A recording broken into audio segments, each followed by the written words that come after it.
বৌমা, হঠাৎ সবারই ডাকলা কেন? বেয়াই সাহেব, আমার মেয়েটা ছোট মানুষ, ও এত কথা গুছায় বলতে পারবে না। কথাটা আমিই বলি। সংসারটা তো এখন অনেক বড় হয়ে গেছে, তাই না? আপনার ছোট ছেলে বিয়ে করছে, ছেলের বউ আছে। এখন আমার মেয়ে এত বড় সংসারে থাকতে চাইতেছে না, তো আলাদা একটা সংসার করতে চায়। আপনি ওকে আলাদা করে দেন। বৌমা, তুমি কি বলো? কি বাবা, মা যেটা বলতেছে সেটা ঠিকই বলতেছে। আমি সবার সাথে একসাথে থাকতে চাই না। এই সংসারে আমার স্বামী একলা ইনকাম করে আর সবাই বসে বসে খায়। এরকম যদি চলতে থাকে আমাদেরকে একটা ভবিষ্যৎ নেই বাবা, আপনি বলেন।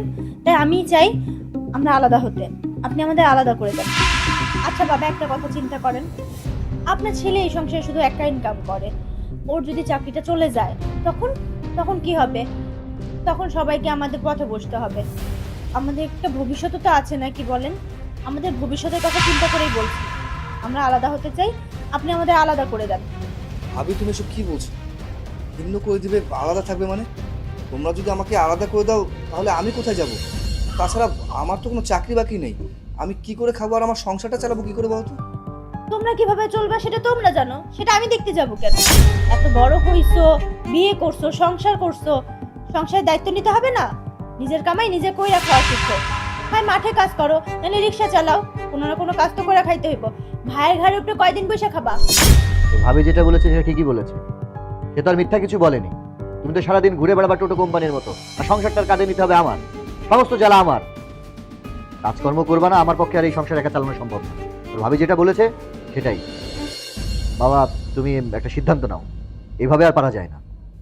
তোমরা যখন সিদ্ধান্ত নিয়েই ফেলেছো যে আমাদেরকে আলাদা করে দিবে, তাহলে তো আমার আর কোনো কিছু বলার নেই। ঠিক আছে, তোমাদের সিদ্ধান্ত আমি মেনে নিচ্ছি।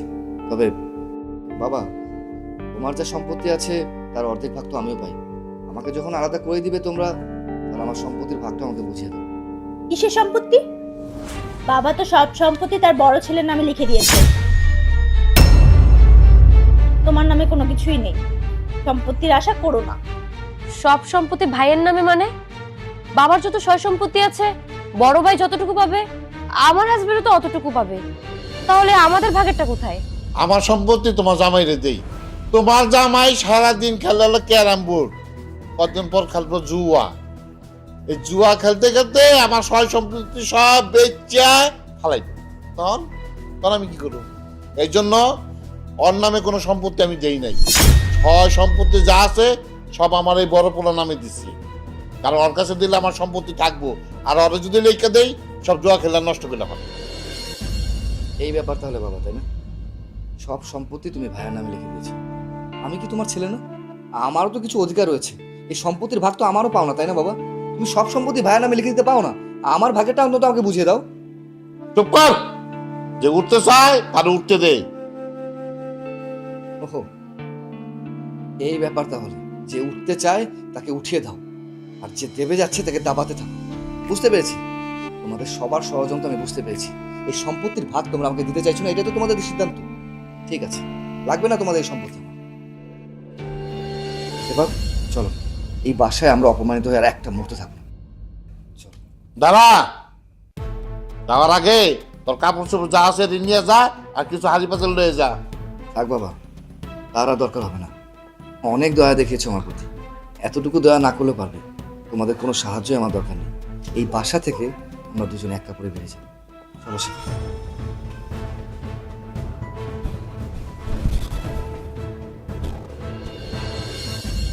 শোন মা, তোকে একটা কথা বলবো বলবো বলে কয়েকদিন ধরেই ভাবছি, কিন্তু বলা হচ্ছে না। বলো না মা, কি বলবে? একটা খুব ভালো কাজ করেছিস। ভালো কাজ করেছি? কি ভালো কাজ? ওই যে তোদের বাড়ির চাকরটা, কজা না কজা কি নাম, এই বিদায় করে দিয়ে একদম ভালো কাজ করেছিস। এতদিনে তুই প্রমাণ করে দিয়েছিস যে তুই আমারই মেয়ে। তুমি এই কথাগুলো কেন বলছো মা? ওকে বিদায় করে দিয়ে আমি কি এমন ভালো কাজ করেছি? ও তো কাজ টাজ ঠিকভাবে করতো না, খালি ফাঁকি দিত, তাই বের করে দিয়েছি। এই যে দেখ, তোর শ্বশুর সারাদিন খায় আর ঘুমায়, দেখতে কেমন হচ্ছে দিন দিন, এই মোটা ধরা সাপের মতো। এটা কি ভালো দেখায়? আমি বলি কি মা, এখন থেকে তুই একটা কাজ কর, তোর শ্বশুরকে ঘরের সব কাজকর্ম করা। ঘরের কাজকর্ম বলতে এই বাইরের বাজার সদাই এগুলি করা টুকটাক। সারাদিন এরকম শুয়ে বসে থাকে। তুমি তো এটা ঠিক কথা বলেছো মা, কিন্তু তোমার জামাই যদি এটা না মানে, তো ও যদি কোনো রাগ করে বা আমাকে কিছু বলে তখন? মানবে না মানে? কি বলিস? আরে মেয়ে মানুষ হয়েছিস কি পুরুষ মানুষের কথা শোনার জন্য? আরে স্বামীকে যদি আয়ত্তে করতে না পারিস, তাহলে আমি মা হয়েছি কেন? আমি আছি না, সবকিছু ট্রিক্স তোকে আমি শিখিয়ে দেবো। আর তাছাড়া তোকে কি আমি এইভাবে মানুষ করেছি নাকি? তা অবশ্য ঠিক বলেছো। আচ্ছা ঠিক আছে, এই ব্যাপারটা নিয়ে তোমাদের জামাইয়ের সাথে কথা বলছি। আমার তো আবার একটু পার্লারও যেতে হবে। আর শোন, তোর ভাই ভাবি কিন্তু রওনা দিয়ে দিয়েছে। তাদের জন্য বাজার সদাই করতে হবে না। তোর ভাইয়া তো গরুর মাংস ছাড়া খাবেই না, আর তোর ভাবি খাসির মাংস পছন্দ করে। শ্বশুরকে দিয়ে বাজারে পাঠানো, তো বসেই থাকে সারাদিন। আর ভালো কথা, শ্বশুরকে কিন্তু বলতে ভুলিস না, আমি আবার একটু কবুতরের মাংসটা বেশি পছন্দ করি। ঠিক আছে মা, তুমি একদম টেনশন করো না। তোমার কবুতরের মাংস আর ভাইয়া ভাবি ওনারা যা পছন্দ করে তাই আনাচ্ছি, আর আমার শ্বশুরকেই বাজারে পাঠাচ্ছি। এটা নিয়ে তুমি টেনশন করো না। আচ্ছা আমি তাহলে যাই, আমার আবার পার্লারে যেতে হবে, আমার দেরি হয়ে যাচ্ছে।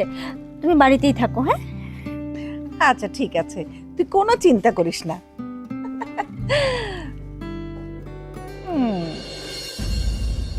দিয়েছে প্যাচ লাগিয়ে। এবার এই সংসার আমার আর আমার মেয়ের। আর শোন, আমি বলি, এই যে এই সব উল্টাপাল্টা গাছপালা আছে না, এগুলো সব তুলে ফেলবি। তুলে ওই যে গোবর মাটি দিয়ে যে সার হয় না, সেটা নিয়ে এসে গেন্দা ফুলের চারা কিনবি, সব থেকে দামিটা কিনে এই লম্বা আল করে করে সুন্দর করে গেন্দা ফুলের চারাগুলো লাগাবি। আর ওই পাশটাতে না, আমার বাসার গেটের সামনে একটা সুগন্ধি ফুল গাছ তুই ম্যানেজ করবি, ওটা লাগাবি। আর সুন্দর করে পরিষ্কার কর। কি আর বলবো, বাড়িতে তো কিছু আপদ ছিল, আপদগুলা বিদায় হয়েছে। এখন আমার জানে মানে হাড়ে বাতাস লেগেছে। কি করে রেখেছে বাড়ির অবস্থা তো সব। দেখো আমি নতুন শাড়ি কিনেছি, কেমন লাগছে আমাকে? তুমি হচ্ছ আমার বউ, তোমাকে নতুন শাড়িতেও যেমন লাগে, পুরাতন শাড়িতেও তেমন লাগে, একদম পরীর মতো লাগছে। আচ্ছা ভালো কথা, তুমি ময়লার মধ্যে কেন এসছো? তোমাকে ডাকতে এসেছি, আমি একটু পার্লারে যাব, আমার সাথে চলো না? আচ্ছা এদিকে দেখছো তো আমি ফুলের বাগানটা সাজাচ্ছি, তুমি একটা কাজ করো, আমি তোমায় টাকা দিয়ে দিচ্ছি, তুমি লক্ষ্মী মেয়ের মতো পার্লার থেকে সেজে চলে আসো। আমি একা যেতে পারবো না, রাস্তা দিয়ে আমি একা যাব বলো? তুমি আমার সাথে চলো। আর শোনো না, আমাদের বাড়ি থেকে আমার ভাই আসবে, ভাবি আসবে, বাজারও করতে হবে। কি করব বুঝতে পারছি না, কি করি বলো তো? তাহলে একটা কাজ করো, তুমি পার্লার থেকে সেজে গুজে আসো, আমি তোমার ভাই আর ভাবি যেহেতু এই বাসায় আসছে, তারা নতুন অতিথি, তাদের জন্য আপ্যায়নের একটা ব্যবস্থা করতে হবে না? আমি চট জলদি যে বাজারটা করে নিয়ে আসি, তুমি পার্লার থেকে ঘুরে আসো। না, তুমি বাজারে গেলে আমাকে পার্লারে নিয়ে যাবে কে? আমি এই রাস্তা দিয়ে একা যাব, ছেলেরা পর ডিস্টার্ব করবে। তার চেয়ে এক কাজ তো করাই যায়। বাবা তো বাড়িতেই আছে, বাবাকে পাঠাই বাজারে।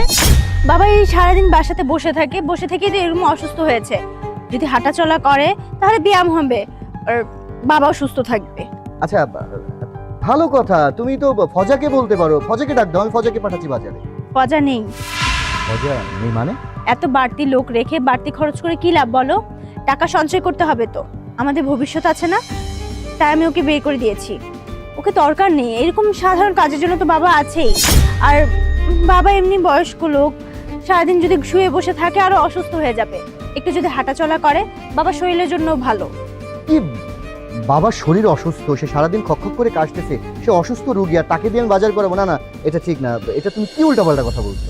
বাবার শরীরের কথা চিন্তা করে আমি এই সিদ্ধান্ত নিয়েছি। কি বলো তুমি, এটা ভালো সিদ্ধান্ত নিয়েছি না বলো? আমি ভাবছি অন্য কথা, বাবার কথা ঠিক আছে তুমি ভাবছো, কিন্তু একটা কাজ করি না, তুমি যাও পার্লারে, আমি বাজারটা করে নিয়ে আসি। তুমি আমার কথা চিন্তা করবে কেন? রাস্তায় আমার কোনো বিপদ হোক তাতে তোমার কোনো কিছু যায় আসে না, আমি চলে যাই। না, আমি একদম বাপের বাড়ি চলে যাব। আচ্ছা আরে শোনো, আরে বাবা ঠিক আছে বুঝলাম, আমার ভুল হয়েছে, এবার দাঁড়াও, এবার দাঁড়াও।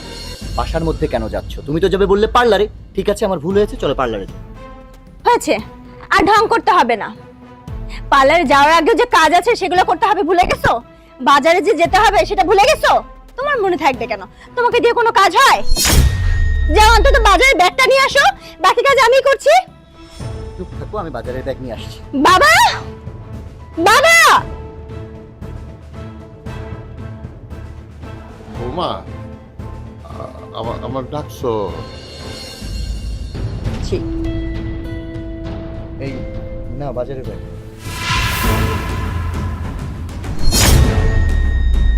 আব্বা, বাজারের ব্যাগ।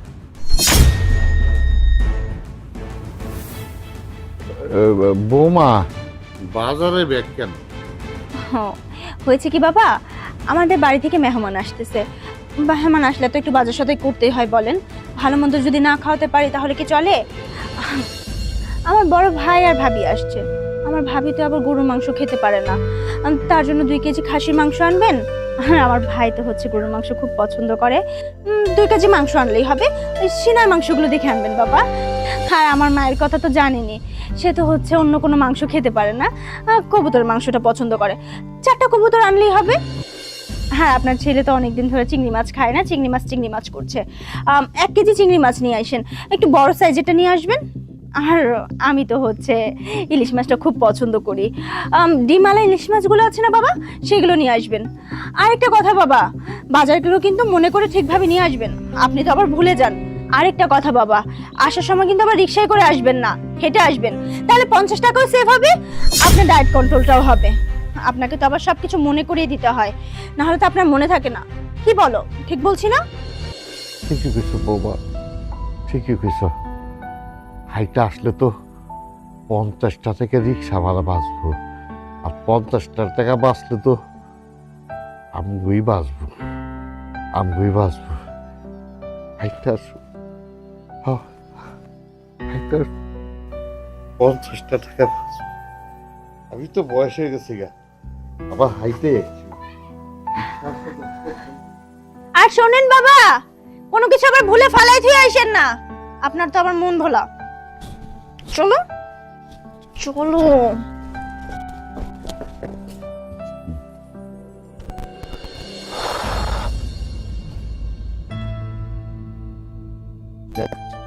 অ্যাটলিস্ট বাসা তো নিয়ে ফেললাম। বাসা তো নিছো, কিন্তু তুমি তোমার বাড়ির থেকে আসার সময় তো একটা সুতাও আনো নাই। এই বাসা থাকতে গেলে তো মিনিমাম একটা তোষক লাগবে, বালিশ লাগবে, বিছনার চাদর লাগবে, রান্না বাড়া করতে গেলে হাঁড়ি পাতিল লাগবে, বাজার সদাই লাগবে। এগুলো ছাড়া তো এখানে থাকা সম্ভব না। হ্যাঁ, এটা অবশ্য তুমি ঠিক বলেছো। আচ্ছা, তুমি এসব বিষয় নিয়ে একদম টেনশন করো না। সংসার যেহেতু করছি, এসব বিষয় তো আমাদের লাগবে, তাই না? আমি দেখি বাইরে যাই, একটা কাজের বন্দোবস্ত করে আমাদের যা যা লাগবে সংসারের জন্য আমি সবকিছু ব্যবস্থা করছি। তুমি টেনশন করো না, যাও তুমি ঘরে যাও। আর হ্যাঁ, ঘরে গিয়ে ঘরটা একটু পরিষ্কার করো, ঠিক আছে? কিভাবে পরিষ্কার করবো? এখানে কি ঝাড়ু আছে নাকি? ঝাড়ু, বেলচা, বালতি এগুলো তো প্রয়োজন। ও হ্যাঁ, তাই তো, আমার তো কিছুই সঙ্গে নিয়ে আসেনি। আচ্ছা ঠিক আছে, আমি আসার সময় সবকিছু নিয়ে আসবো। তাহলে তুমি রুমে যাও, রুমে গিয়ে রেস্ট করো। হ্যাঁ, আচ্ছা ঠিক আছে।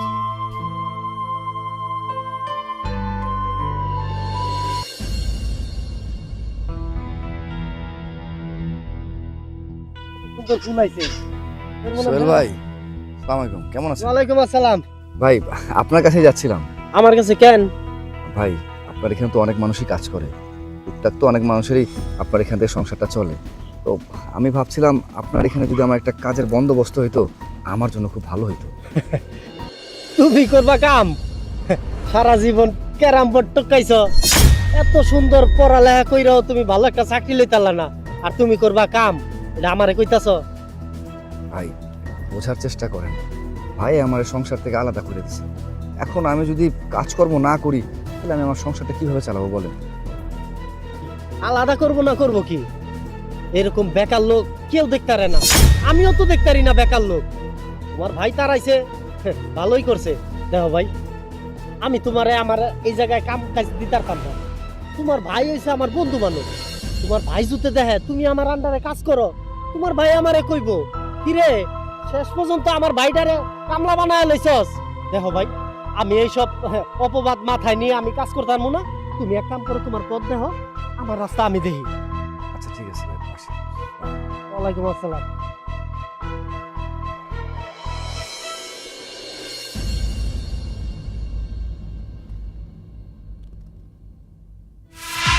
বাবা, তোমার হাতে ওইটা কি? বাজারের ব্যাগ। বাজারের ব্যাগ তোমার হাতে কেন?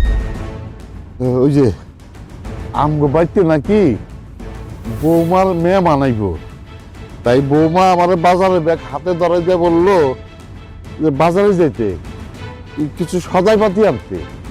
তুমি যাইতেছো বাজারে, ফয়জা কই? ফজা, ও ফজারে নাকি বৌমা বাড়ি থেকে তাড়াই দিছে, আর বলে দরকার হইব না। ফজারে যে বাড়ি থেকে তাড়াই দিছে, তাহলে বাড়ির কাজকর্ম করবে কি? কে কাজ করবো? ফজা গেছে গা, এখন ফজার পরিবর্তে তো আমি বাড়ি কাম কাজ করুন, তাই তো মনে হইল। ও এই ব্যাপার তাহলে। আচ্ছা আব্বা, তোমার কি একটা কথা মনে আছে? তুমি আমার কি কইছিলা যে উঠতাছে তারে উঠাই দাও, আর যে দাবতাছে তারে দাবাই দাও। ভাইয়ের নামে সব সম্পত্তি লিখা দিয়া আমায় তো তুমি একবারে দাবাই দিছো। আমার পায়ের তলায় তো মাটিটা আছে, তোমার পায়ের তলায় তো দেখছি আমার মাটিটাও নাই। হ্যাঁ, কি করতেছো এসব? আচ্ছা বাবা, আমার একটা কথা বলো তো, ভাই কি শুধু তোমার সন্তান? আমি কি তোমার সন্তান না? সমস্ত সম্পত্তি তুমি ভাইয়ের নামে লিখা দিলা, আমায় তো তুমি একটা কানা করে দিলা না, ঘর থেকে উল্টা বাইর করে দিলা। আচ্ছা এটাও মাইনা নিলাম, ভাইরে তো তুমি পড়ালেখা করাইছো, আমারও করাইছো। ভাই পড়ালেখার জোরে একটা চাকরি পাইছে, আমি না হয় কোনো কিছু পাই নাই। আমার কি কোনো কিছু পাওয়ার আশা ছিল না? কও। তাহলে জীবনে একটা বড় ভুল করে বলাইছি রে বাবা, বড় ভুল করে বলাইছি। আমি চাইলে এই ভুলটা আমি করতাম না রে বাবা, এই ভুলটা আমি করতাম না। তুই বাড়ির থেকে যাওয়ার পরে কেমন জানি বাড়ির লোকজন সব পরিবর্তন হয়ে গেছে, আমার আগের চোখে দেখে না। এর লেগে তো বাজারে কাতে ধরাই দিয়ে কয় বাজার নিয়ে আসো যান। আমার কয় কি জানোস, রিক্সায় কিন না, হাইটাইবেন। রিক্সা এলে 50 টাকা খরচ হইব, ওই 50 টাকা বাঁচাইতে লেগা আমার কয় কি বাজার দিয়ে হাইটাইবেন। সেই বাবা আমার কোনোদিন নিজে খাওয়া তুলে খায় নাই, সেই বাবা আমার আজকে যাইতেছে বাজারে। বড় ভাইয়ের নামে সমস্ত সম্পত্তি লিখে দিয়া তার ভালো চাইছিলা তুমি, আজকে সেই সন্তানের চাকর হয়ে গেছো তুমি। বাহ বাবা বাহ। কিন্তু আমি বাচ্চা থাকতে আমার বাবারে বাজার যেতে দিব না, আমার বাবা কাউ চাকর হয়ে থাকবো সেইটা আমি মাইনা নিব না। এটার একটা বিহিত আমি করেছি, তুমি আহো আমার লাগে, চলো। বাবা আমি বাজারে যাই বাবা, আমার আজকের একটা এটা বিহিত করেছে আব্বা, তুমি আহো আমার লাগে। ভাইয়া ভাইয়া ভাইয়া, কেন? আমি কিছু কোয়েশ্চেন করব, আমার কোয়েশ্চেনের সোজাসুজি অ্যান্সার দিবা, একদম ঘুরিয়ে পেঁচিয়ে বলার কোনো চেষ্টা করবে না। কি কি বলবি বল। আমার প্রশ্ন হলো, বাবার হাতে বাজারের ব্যাগ। তোমার ভাই বলবে কি? আমিই বলছি, বাবাকে বাজারে আমিই পাঠিয়েছি। সারাক্ষণ তো বাসায় বসে থাকে, বাসায় বসে থাকতে থাকতে আরো অসুস্থ হয়ে যাচ্ছে। বাজার করে নিয়ে আসলে ক্ষতি কি? আর তুমি তুমি আবার এখানে আসছো কেন? তোমাকে না এই বাসা থেকে বের করে দেওয়া হয়েছে? লজ্জা করে না আমার এখানে আসতে? ভাবি আপনি একদম চুপ থাকেন, আমি আপনার সাথে কোনো কথা বলছি না, আমি কথা বলছি আমার ভাইয়ের সাথে। প্লিজ মাঝখানে আসার চেষ্টা করবেন না। ভাইয়া, বাবার হাতে বাজারের ব্যাগ কেন? কি হলো, কথা বলছো না কেন? বুঝতে পেরেছি, কারণ কথা বলার মতো কোনো মুখই তোমার নেই। বউয়ের কথা শুনতে শুনতে কানটাকে একেবারে কালা বানিয়ে ফেলেছো, বউয়ের গোলাম হয়ে গেছো তুমি। তাই কে পরিবার, কে ভাই, কে বাবা, তুমি সব কিছু ভুলে গেছো। তুমি কি জানো না যে বাবা কোনোদিন নিজের হাতে এক চামচ ভাতও বেড়ে খায়? বাবার চারপাশে সবসময় 2-3টা কাজের লোক থাকে। তুমি খুব ভালো মতো জানো যে বাবা অসুস্থ। আরে তুমি তো হাটটা কাটা জোয়ান একটা ছেলে, চাইলে তো তুমি বাজারে যেতে পারতে। তোমার লজ্জা করো না বাবাকে বাজারে পারতে? আরে যেই বাবা আমাদেরকে ছোট থেকে বড় করছে, লালন পালন করে এত বড় করছে, তোমার লেখাপড়ার পিছনে লক্ষ লক্ষ টাকা খরচ করছে, ইভেন যে তুমি ভালো চাকরিটা করছো সেটাও বাবার অবদান। এই যে ভাবিকে যে বিয়ে করে এনেছো না, সেটাও বাবার অবদান। এই সব কিছু তুমি ভুলে গেছো? লজ্জা করলো না তোমার এসব করতে? আর এই সমস্ত সয় সম্পত্তি বাবা তোমার নামে লিখে দিয়েছে, একটা কানা করে আমাকে দেয়নি, আমি কোনো কিছু বলিনি।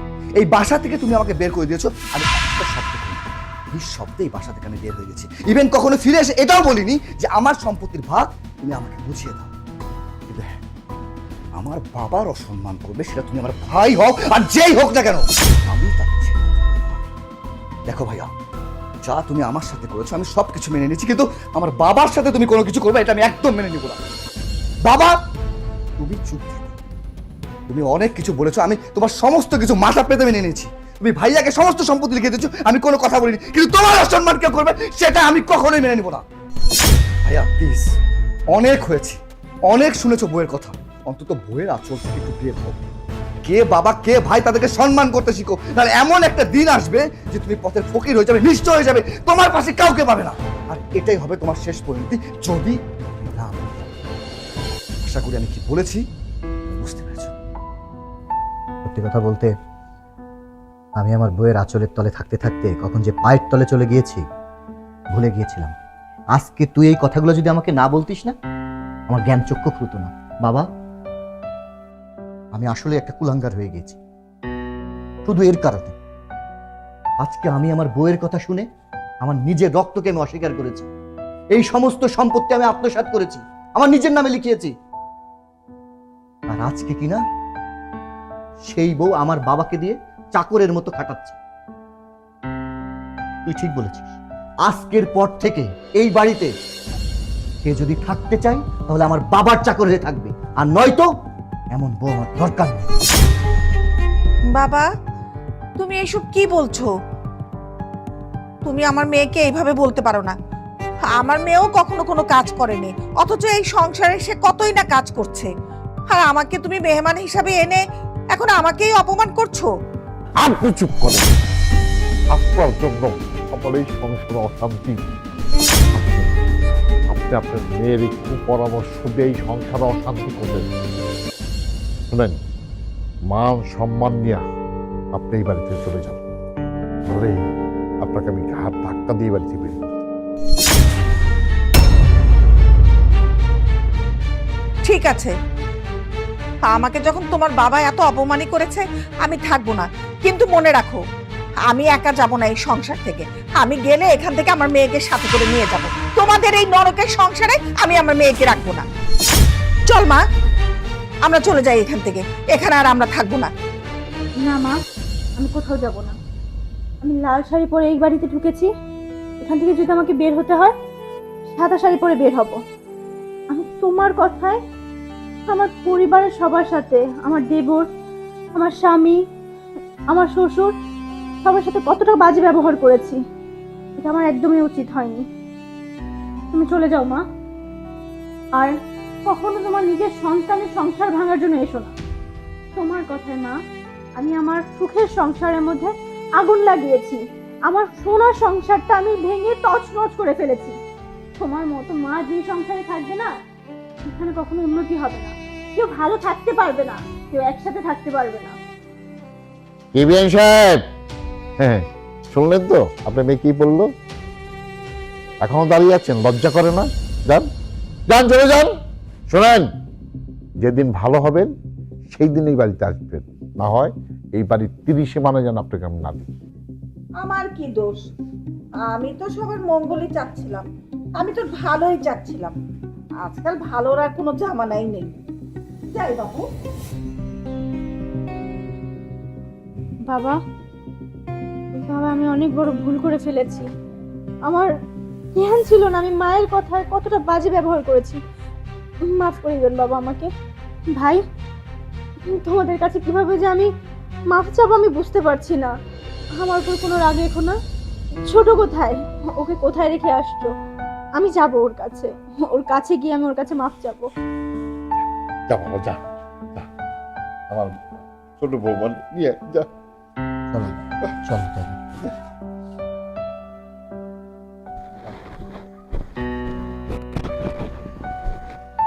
ভাবি, আপনারা? বোন, আমি তো তোমার বড় বোনের মতোই। আমি না হলে না বুঝে অনেক কিছু বলে ফেলেছি তোমাদেরকে, কিছু মনে করো না। চলো বাড়ি ফিরে চলো। হ্যাঁ, তুমি আর না করো না, তোমার ভাবি যেটা বলছে ঠিকই বলছে। আসলে আমরা এতদিন একটা অন্ধকারের মধ্যে ছিলাম। আমার ছোট ভাইয়ের সাথে তোমার সাথে আসলে আমি যেটা করে ফেলেছি বা আমরা করেছি সেটা পাপ করেছি। যদিও আমি তোমাদের বড়, মানে বলতে লজ্জা নেই, তুমি তো আমার ছোট বোনের মতোই। ভাই, তুই রাগ করিস না, ওকে নিয়ে চল। তোমরা আজকে থেকে একসাথেই থাকবে, তোমরা আজকে থেকে আমাদের সাথেই থাকবে, কারণ ওই বাড়ি তো শুধু আমার না, আমার ছোট ভাইয়েরও আমারও। হ্যাঁ, আজকে থেকে আমরা সবাই একসাথে থাকবো, মিলেমিশে থাকবো। তুমি তো আমার ছোট বোনের মতোই। আমি বড় হয়ে তোমার কাছে ক্ষমা চাইছি, মনে কোনো কষ্ট রেখো না। ভাই এটা আপনি কেমন কথা বলছেন? আপনি আমার কাছে ক্ষমা চাইবেন কিসের জন্য? আপনি তো আপনার ভুলটা বুঝতে পেরেছেন। আপনি আমার বড় ভাইয়ের মতো। আমার এতে কোনো সমস্যা নেই, আমি তো অনেক খুশি হয়েছি, আমি বাড়িতে যেতে পারবো। আচ্ছা বাবা, ভাইয়া যদি বলছে আমরা সবাই একসাথে থাকি, তাহলে আর অভিমান কোথায়? চলো। চলো চলো।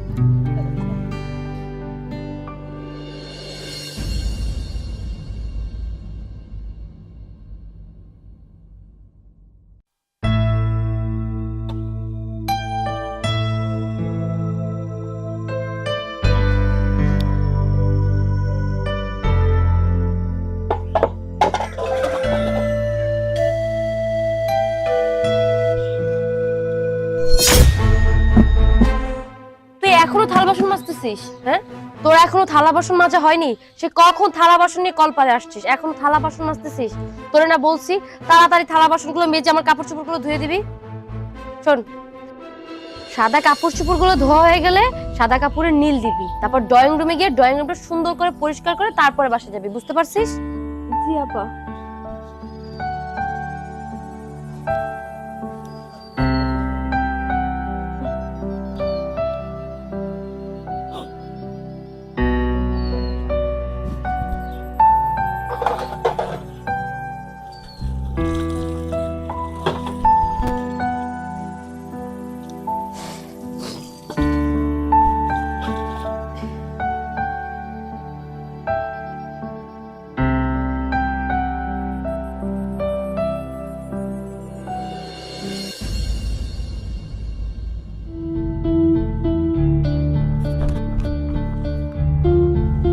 দাঁড়া।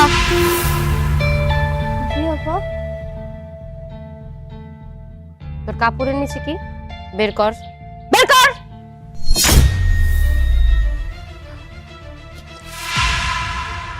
প্রতিদিন আমাদের বাসা থেকে রুটি চুরি করিস? না আপা, আপনারা তো খেয়াল আইছেন এই রুটিগুলো তো বাচ্চা গেছিল, ফালাই দিতেন, তাই ভাবছিলাম আমি বাড়িতে নিয়ে যাই, আমার দুটো ছোট ছোট বাচ্চা আছে, ওরা খাইবো। কি ব্যাপারে? সেটা কি হয়েছে? এখানে চিল্লাচিল্লি হচ্ছে কেন? চিল্লাচিল্লি কি সাদে করতেছি? এখানে দাঁড়িয়ে দাঁড়িয়ে দেখো, তাহলেই বুঝতে পারবে কেন চিল্লাচিল্লি করছি। এই প্রতিদিন তাহলে খাবার এক্সট্রা বানিয়ে বাসায় নিয়ে যাস, তাই না? না আপা, চুরি করি নাই। সকালে আমার নাস্তা খাইতে যে রুটিগুলো দিছিলেন সেইগুলা খাই নাই, সেইগুলোর লগে আপনার ওখান থেকে দুইটা রুটি বাচ্চা গেছিল, সেই দুইটা রুটি খাইলে নিয়েছি। জানেনই তো আমার স্বামী পঙ্গু, খাওয়াই করতে পারে না, আমার বাচ্চা দুইটা খাওয়ানোর লেগে চিল্লাচিল্লি করে, তাই আমি আমার ভাগে রুটিটা রাখা দিছিলাম, হেডি লয়ে যাইতেছিলাম। ও, তোর হাজবেন্ড পঙ্গু দেখে এখন আমার সংসারটাকে পঙ্গু করতে আসছিস, তাই না? হ্যাঁ, তার মানে তুই প্রতিদিন রুটি চুরি করিস, সাথে আরো অনেক কিছু চুরি করিস। তোর মতো চোরকে তো আমার বাসায় রাখা সম্ভব না। হ্যাঁ, তোকে যদি আর কোনোদিন দেখেছি আমার বাসার থেকে কোনো কিছু নিয়ে বাসায় নিয়ে গিয়েছিস, তোকে ঘাড় ধাক্কা দিয়ে বাড়ি থেকে বের করে দেবো। আচ্ছা বাদ দাও না, সামান্য বিষয় নিয়ে কেন এত উত্তেজিত হচ্ছ? বা দুইটা রুটি নিয়েছেই না, বাদ দাও না বিষয়টা। এখন দেখছি তোমার কাজের লোকের জন্য দরদ একদম উতলে পড়তেছে। হ্যাঁ, তোমাকে বলেছি না আমি যখন কোনো কথা বলবো সেই বিষয় নিয়ে তুমি কোনো কথা বলবা না। হ্যাঁ, এই যে এই যে, ও বাবা, ফকিন্নির বাচ্চা, তুই রুটির পাশাপাশি ডিমও চুরি করিস? তার মানে তো আমার ঘরে যত জিনিসপত্র আছে সবই তো তাহলে চুরি করিস, তাই না? এখন তুমি বলো, এর মতো একটা ফকিন্নির বাসায় রাখা উচিত? না আপা, আমি ডিম চুরি করি নাই, আর খায়া ফেলার পরে যে ডিমটুকু বাচ্চা ছিল ওইটাই নিছি। জিজ্ঞাসা করেন স্যারে, স্যারের প্লেটে ডিম আসিল। হ্যাঁ, ও আসলে ঠিক কথাই বলেছে। ডিমটা আমি খাওয়ার সময় বেঁচে গিয়েছিল, তো আমি ওকে বললাম টেবিলটা পরিষ্কার কর, ও বোধহয় সেজন্যই নিয়ে যাচ্ছে। বাদ দাও না বিষয়টা। তুমি চুপ করো, আর একটা কথা তুমি বলবা না, বুঝতে পারছো? আচ্ছা হয়েছে, তুমি রুটিটা দাও তো। এই রহিমা, তুমি যাও তো, যাও যাও যাও যাও। বাবা বাবা বাবা বাবা বাহ, কাজের মেয়ের জন্য দেখে আপনার দরদ একদম উতলে পড়তেছে। হ্যাঁ, বউ ভালো লাগে না, কাজের মেয়ে ভালো লাগে, তাই না? আরে বাবা, তুমি এসব কি উল্টাপাল্টা কথা শুরু করেছো? তুমি একটা শিক্ষিত মেয়ে, একটা কাজের বুয়া, কাজের বুয়ার সাথে তুমি এই ধরনের আচরণ করবে, এটা কি ঠিক? আর সব থেকে বড় বিষয়, ওরা গরিব মানুষ, ওরা নষ্ট খাবার নিয়ে যাচ্ছিল। ও তো আর নষ্ট খাবার নিচ্ছে না, ও আমার সংসারটাকে নষ্ট করতে আসছে। আমি এখন অনেক ভালো করেই বুঝতে পারছি তোমার নজর ওই কাজের মেয়ের দিকে পড়ছে। ঘরে চলো, আজকে আমি তোমাকে মজা দেখাবো, ঘরে নিয়ে চলো। আরে শিফা শোনো, আরে ব্যাপারটা বোঝার চেষ্টা করো। ওরা তো সব গরিব মানুষ না, ওদের সাথে এমন করলে আল্লাহ খারাপ করবে, এটা স্বাভাবিক বিষয়। এই, এই, এই, এই, এই, আম্মা, আম্মা, আম্মা, আম্মা, আচ্ছা, বাবা, বাবা, বাবা। এই তো মা চলে আসবে বাবা।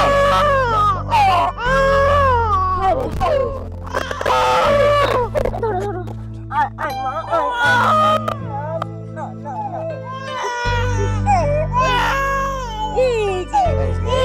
বাবা, বাবা, বাবা, বাবা, বাবা। এলো নাস্তা লাগাইছি, এটি খাও না। নে বাবা।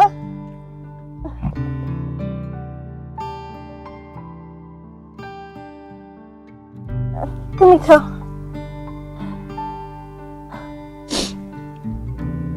বউরে, তোমার দেখলে আমার অনেক কষ্ট লাগে। আমিও অ্যাক্সিডেন্ট করে পঙ্গু হইলাম, আর এই সংসারের বোঝাটা তোমার মাথার উপর আয়া পড়ল। সারাটা দিন মানুষের বাড়িতে কাম করো, ওখান থেকে কাম করে আয়া ঘরের কাম সামলাও, বাচ্চাদের দেখো, তোমার অনেক কষ্ট হয়ে যায়। আমি বুঝি তোমার কষ্টটা, আমি বুঝতে পারি, কিন্তু কি করুম ক, অবাগা কপাল, অ্যাক্সিডেন্ট করে পাটা পঙ্গু হইয়া বয়ে রয়েছি বাসায়। বাচ্চাগুলো তোমার জন্য কিচ্ছু করতে পারি না, আমার মন থেকে অনেক খারাপ লাগে, আমি মাইনা নিতে পারি না। কিন্তু তুমি তুমি কোনো চিন্তা করো না বউ, দেখবা আমি কিছুদিনের মধ্যে সুস্থ হয়ে যাবো, এরপর এই সংসারটার হাল আমি নিজ হাতে শক্তভাবে ধরো। তুমি কোনো চিন্তা করো না, আল্লাহ তো আছে, দেখবা একদিন সবকিছু ঠিক হয়ে যাইব। আল্লাহ কষ্ট দিয়ে পরীক্ষা করে, এই আর কি। তুমি এত যদি টেনশন করো, তোমার পায়ের ব্যথা কমবো না তো। ডাক্তার কইছে তোমার কোনো টেনশন করা যাইব না। হ্যাঁ ঠিকই কইছ, আল্লাহ একদিন সবকিছু ঠিক করে দেব, তখন আর তোমার এই কষ্টটা থাকবো না। আমার উপর একটু ভরসা রাখো, আমি সুস্থ হইতে পারলে এই সংসারটারে আমি আবার সামলাম। তুমি এগুলো নিয়ে কোনো টেনশন করো না তো, আমার কোনো কষ্ট হয় না। আর শুনো, কালকে আমি যাওয়ার সময় ওর লগে করে নিয়ে যাবো। তোমার তো দুজনের সামলাতে খুব কষ্ট হয়, আমি ওর লগে এই কাম করতে পারো। আচ্ছা এখন খাও, নাও আমি তোমারে খাওয়াই দিই, নাও।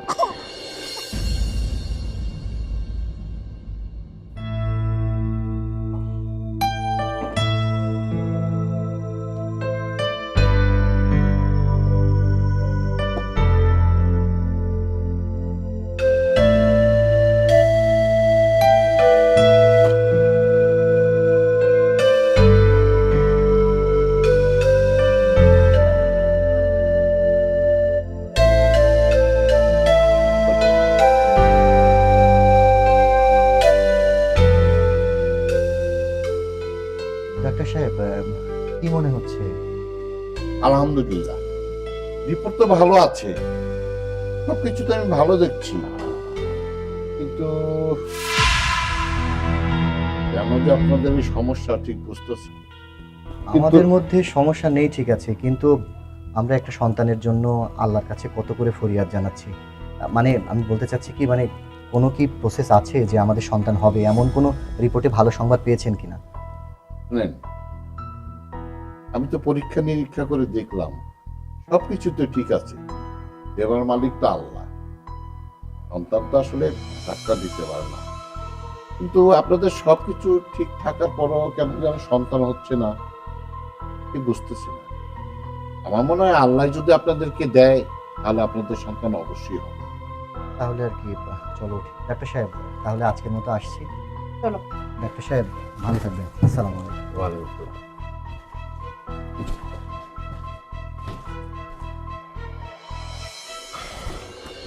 এই মা, চিল্লায় না চিল্লায় না, রাখো রাখো।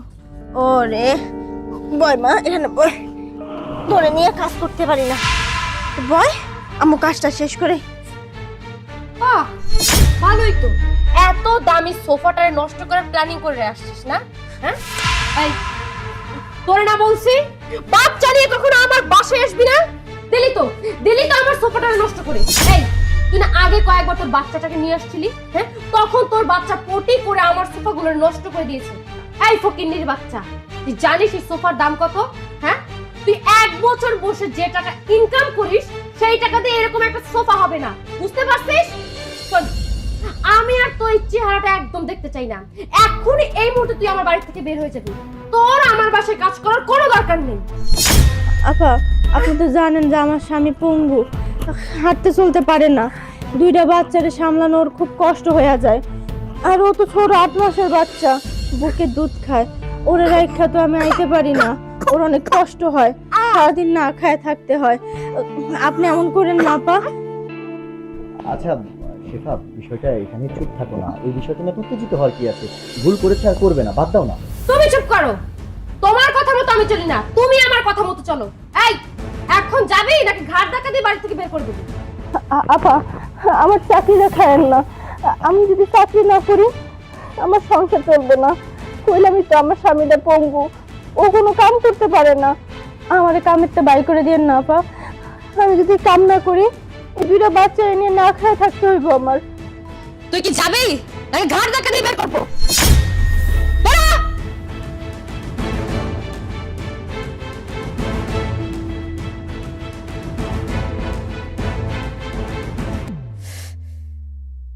অশান্তি, ওকে নিদের যারা আমি করলে অশান্তি পাই। এটা তুমি কি করলে? সে একটা অসহায় মেয়ে, আর একটা দুধের বাচ্চা, তুমি তাকে এই বাসা থেকে বের করে দিলে। বাচ্চাটার প্রতি অন্তত তোমার একটু দয়া থাকা উচিত ছিল, একটু মায়া থাকা উচিত ছিল। চুপ করো, এত বেশি বুঝো কেন? তুমি কি আমাকে জ্ঞান দিতে আসছো? যাও ভিতরে যাও, যাও। অশান্তি।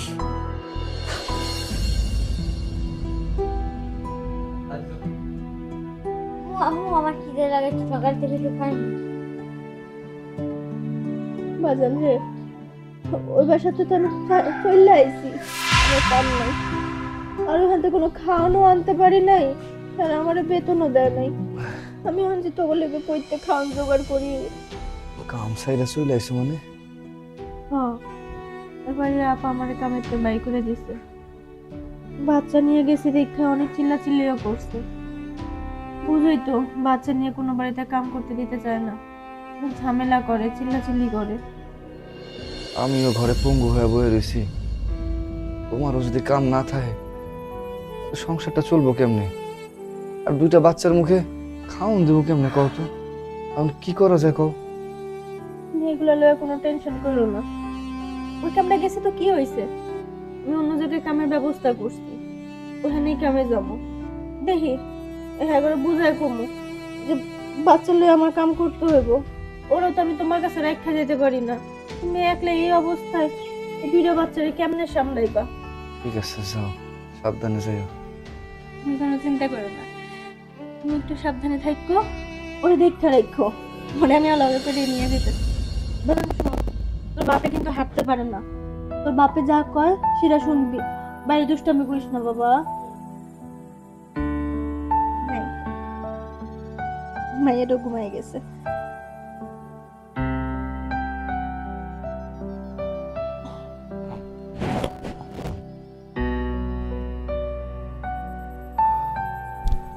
আব্বা, বাইরে যাইস না বাবা, ঘরের ভিতর থাকিস।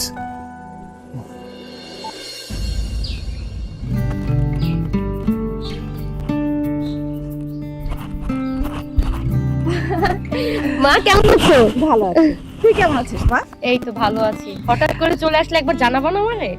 আরে মা, আমি জানিয়ে আসতাম কিন্তু একটা জরুরি কাজে আসছি। তুই তাড়াতাড়ি রেডি হ, আমার সাথে যেতে হবে। কোথায় যাব? মানে গ্রামে, ধামরাই গ্রামে শিমুলিয়া নামে একটা জায়গা আছে, ওখানে একজন কবিরাজ বসেন। ওখানে গেলে কখনো কেউ খালি হাতে ফিরে না। আমার বিশ্বাস তুই ওখানে গেলে অবশ্যই তোর বাচ্চা হবে। কি বলতেছে সব? পূজাবদ্ধ দিয়ে তাদের কথা মতো বাচ্চা কাচ্চা হবে? শোন, তোর মা যখন আসছে নিশ্চয় ভুল কোনো সংবাদ নিয়ে আসে নাই। মনের বিশ্বাস নিয়ে আমার সাথে চল, দেখবি সত্যি সত্যি তোর বাচ্চা হবে। আম্মা? আরে বাবা থাক থাক, কেমন আছো বাবা? হ্যাঁ আলহামদুলিল্লাহ ভালো আছি। হ্যাঁ, আমি শেফাকে নিয়ে যেতে এসেছি। শেফাকে নিয়ে যাবেন ঠিক বুঝলাম না। হ্যাঁ বাবা, তোমার নানি শাশুড়ির গ্রামে শিমুলিয়া নামে একটা জায়গা আছে, সেখানে একজন কবিরাজ বসেন। আমার বিশ্বাস ওখানে গেলে শেফার অবশ্যই বাচ্চা হবে।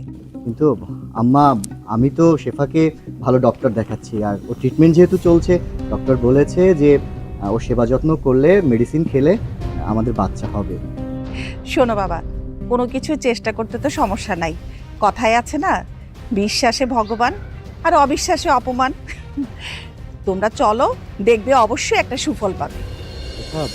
তাহলে মা যেহেতু বলছে কবিরাজের কাছে যেতে, তুমি কি বলছো?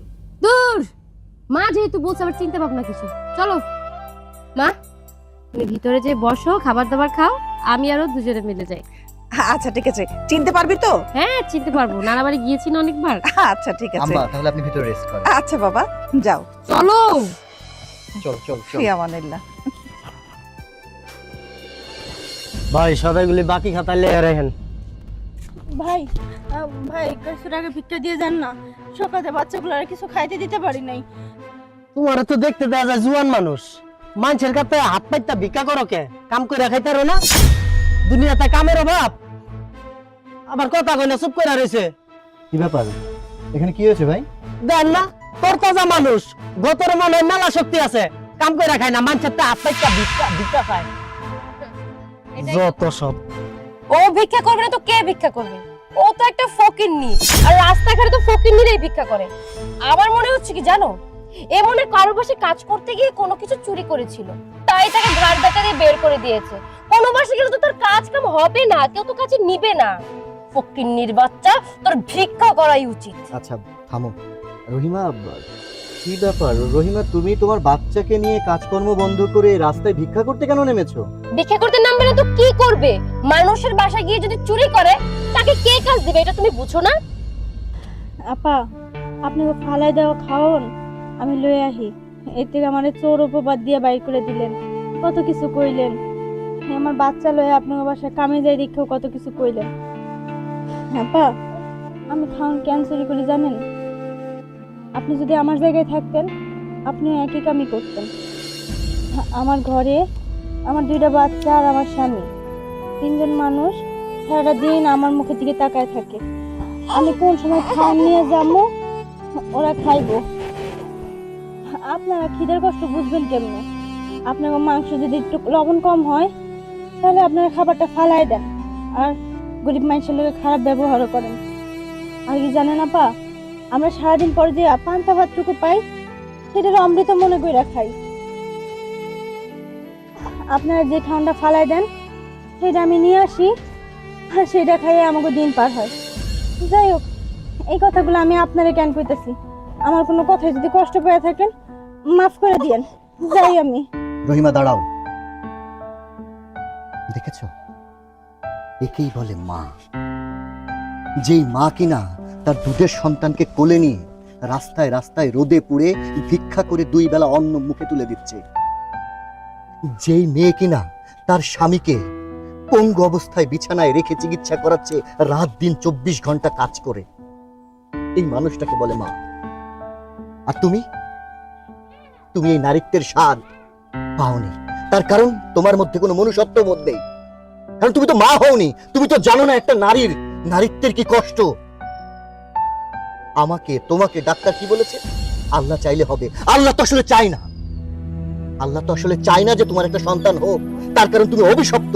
তুমি এই ধরনের প্রত্যেকটা মানুষকে কি মনে করো জানো? রাস্তার কুকুর মনে করো। একটা দুধের শিশুকে পর্যন্ত তুমি সোফা থেকে তুলে ছুঁড়ে ফেলেছো, চোর সাজিয়েছো। আমি এতদিন চুপচাপ সহ্য করেছি, আর তোমার কারণে, আর শুধু তোমার কারণে আল্লাহ আমাকে এই অভিশাপের সাজা দিচ্ছে। মানে আমি তো এত কিছু ভেবে দেখিনি। বোন, আমার ভুল হয়ে গেছে, আমি আসলে বিষয়টা নিয়ে কখনো ভেবে দেখিনি। আসলে কেন যেন মনে হচ্ছিল তোমরা গরিব দেখে আমার কাছে একটা ময়লা, তাই তোমাদের সাথে এভাবে খারাপ ব্যবহার করেছি। সত্যি বলতে আমার তো বাচ্চা কাচ্চা হয় না, ওর বাচ্চাটাকে দেখে আমার সবসময় হিংসা হতো, তাই আমি ওর সাথে খারাপ ব্যবহার করছি এতদিন। তবে আমি আর ওর সাথে খারাপ ব্যবহার করব না। আজকে থেকে এই বাচ্চাটাকে আমি লালন পালন করব, আর তুমি ওদের দায়ভার সব তুমি দায়িত্ব পালন করবে। রহিমা, তোমার ভাবি কিন্তু আসলে বুঝতে পেরেছে সে ভুল করেছে।